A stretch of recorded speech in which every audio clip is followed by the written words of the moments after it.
Кога станува збор за медиумите, саморегулацијата е еден од најбезболните начини да се заштити и професијата, и медиумот, а и публиката. Воведувањето на рестриктивни, премногу рестриктивни мерки, ригорозни закони, регулативи, не создаваат корист на долг рок.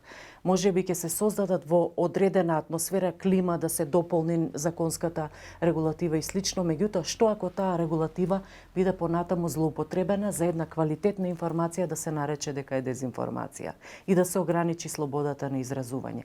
Што ако некому во да речеме во власта, во институциите на системот му смета начинот на кој што критички се осврнува еден медиум во однос на одредена тема?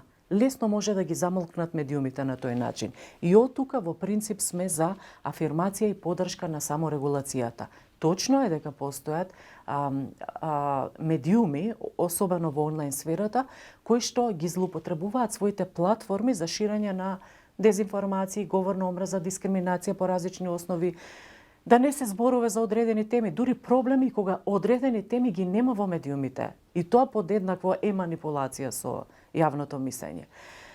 Така што, знаете како, сметаме дека најважно е да сите заеднички да работиме кон тоа да се препознаат кои се тие што работат професионално, а кои се тие кои што ја злоупотребуваат моќта на јавно кажаниот збор за да пласираат невистини. Тоа беше причината и за формирање на регистарот на професионални онлайн медиуми, иницијатива на Советот за етика во медиумите, издруженијето на новинари, поддржано од Стопанската комора. Тоа беше и со една поширока цел, со цел бизнис заедницата да се рекламира во оние кои што се професионални. Меѓутоа, може да има и поширока употреба таквиот регистар.